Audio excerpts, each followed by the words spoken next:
ನಮಸ್ಕಾರ ವೀಕ್ಷಕರೇ, ಈ ದಿನದ ಸಂಚಿಕೆಯಲ್ಲಿ ಸೌತ್ ಕೊರಿಯಾದ ಓಲ್ಡ್ ಬಾಯ್ ಸಿನಿಮಾದ ಕುರಿತು ಡಿಸ್ಕಷನ್ ಮಾಡೋಣ.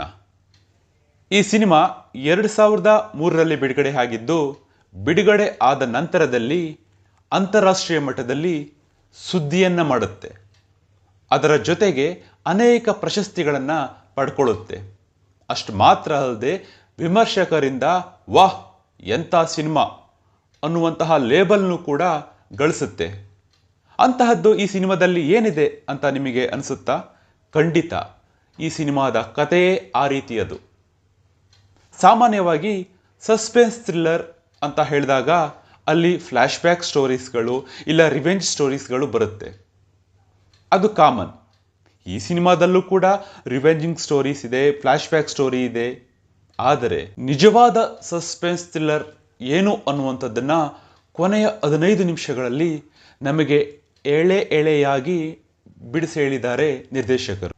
ಕತೆ ಇಷ್ಟೇನೆ. ನಾಯಕ ಪಾತ್ರಧಾರಿಯಾದಂಥವನು 15 ವರ್ಷಗಳ ಕಾಲ ಸೆರೆಮನೆಯಲ್ಲಿರ್ತಾನೆ.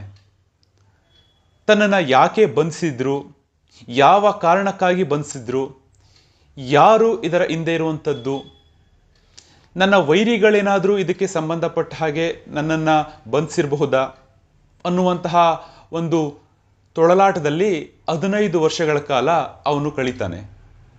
15 ವರ್ಷ ಆದ ನಂತರ ಅವನು ಬಿಡುಗಡೆಯಾಗಿದ್ದು, ನಂತರದಲ್ಲಿ 15 ವರ್ಷದ ಈ ಸೆರೆಮನೆ ವಾಸಕ್ಕೆ ಕಾರಣ ಯಾರು ಅನ್ನುವಂಥದ್ದನ್ನು ಪತ್ತೆ ಹಚ್ಚುತ್ತಾ ಹೋಗ್ತಾನೆ. ಪತ್ತೆ ಹಚ್ಚುವಂತಹ ಜರ್ನಿಯಲ್ಲಿ ಅನೇಕರು ಇವನಿಗೆ ಪರಿಚಯ ಆಗ್ತಾರೆ. ಅದರಲ್ಲಿ ಒಬ್ಬ ಯುವಕಿ ಇವನಿಗೆ ಪತ್ತೆ ಹಚ್ಚುವಿಕೆಯಲ್ಲಿ ಸಹಾಯ ಮಾಡ್ತಾ ಹೋಗ್ತಾಳೆ. ಕೊನೆಗೆ ಅವರಿಬ್ಬರ ನಡುವೆ ಪ್ರೇಮಾಂಕಾರವಾಗಿ ಅದು ಕಾಮದಲ್ಲಿ ಮುಗಿಯುತ್ತೆ. ಹೌದು, ಈ ಸಿನಿಮಾದಲ್ಲಿ ಕೆಲವೊಂದು ಅಶ್ಲೀಲ ಅನ್ನುವಂತಹ ದೃಶ್ಯಗಳು ಇದೆ.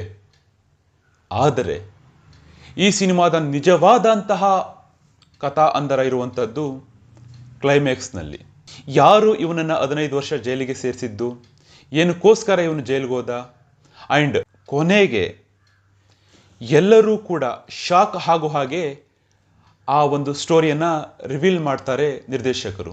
ಕತೆ ವಿಭಿನ್ನವಾಗಿರೋದ್ರಿಂದನೋ ಅಥವಾ ಅಭಿನಯ ಅದ್ಭುತವಾಗಿರೋದ್ರಿಂದನೋ ಇಲ್ಲ ತಾಂತ್ರಿಕ ವರ್ಗದಲ್ಲಿ ಕೆಲಸ ಮಾಡಿದಂತಹ ಕ್ಯಾಮರಾಮ್ಯಾನ್, ಎಡಿಟರ್, ಬ್ಯಾಕ್ಗ್ರೌಂಡ್ ಮ್ಯೂಸಿಷಿಯನ್ಸ್ ಅವರುಗಳ ಉತ್ತಮ ಕೆಲಸದಿಂದನೂ ಗೊತ್ತಿಲ್ಲ, ಸಿನಿಮಾ ಎಲ್ಲರಿಗೂ ಇಷ್ಟ ಆಗುತ್ತೆ. ಇನ್ನು ಕ್ಯಾಮ್ರಾ ವಿಷಯದಲ್ಲಿ ಹೇಳೋದಾದರೆ ಇಲ್ಲಿ ಒಂದು ಆ್ಯಕ್ಷನ್ ಸೀಕ್ವೆನ್ಸ್ ಇದೆ. ಕಂಟಿನ್ಯೂಯಸ್ ಶಾಟಲ್ಲಿ ಕ್ಯಾಮ್ರಾವನ್ನು ಇಟ್ಟು ಒಂದು ಆ್ಯಕ್ಷನ್ ಸೀಕ್ವೆನ್ಸನ್ನು ಮಾಡಿದ್ದಾರೆ. ಆ ಆ್ಯಕ್ಷನ್ ಸೀಕ್ವೆನ್ಸ್ ಸ್ವಾಭಾವಿಕವಾಗಿ ಬಂದಿದೆ.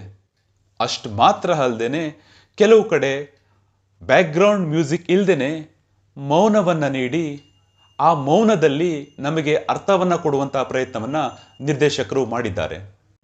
ವೀಕ್ಷಕರೇ, ಎಗೇನ್ ಹೇಳ್ತಾ ಇದ್ದೀನಿ, ಈ ಸಿನಿಮಾ ತುಂಬಾ ಡಿಸ್ಟರ್ಬ್ ಮಾಡುವಂತಹ ಸಿನಿಮಾ. ಹಾಗಂತ ಇದರಲ್ಲಿ ಟ್ರ್ಯಾಜಿಡಿ ಇಲ್ಲ, ಹಾಗಂತ ಇಲ್ಲಿ ತೀರಾ ಹಿಂಸಾತ್ಮಕ ದೃಶ್ಯ ಇಲ್ಲ, ಹಾಗಂತ ಇಲ್ಲಿ ತೀರಾ ಶೃಂಗಾರಾತ್ಮಕ ದೃಶ್ಯಗಳು ಇಲ್ಲ. ಆದರೆ ಕತೆ ಮಾತ್ರ ಅದ್ಭುತವಾಗಿದೆ. ದಯವಿಟ್ಟು ಈ ಸಿನಿಮಾವನ್ನು ಬಿಡುವಿನ ವೇಳೆಯಲ್ಲಿ ನೋಡಿ. ಇದು ಅಮೆಜಾನ್ ಪ್ರೈಮಲ್ಲೂ ಕೂಡ ಅವೈಲೇಬಲ್ ಇದೆ. ಈ ಆಡಿಯೋ ಕೇಳಿದ್ದಕ್ಕೆ ಧನ್ಯವಾದಗಳು ವೀಕ್ಷಕರೇ. ಮುಂದಿನ ಸಂಚಿಕೆಯಲ್ಲಿ ಇನ್ನೂ ಹೆಚ್ಚು ಉತ್ತಮ ಸಿನಿಮಾಗಳ ಬಗ್ಗೆ ಚರ್ಚೆ ಮಾಡೋಣ.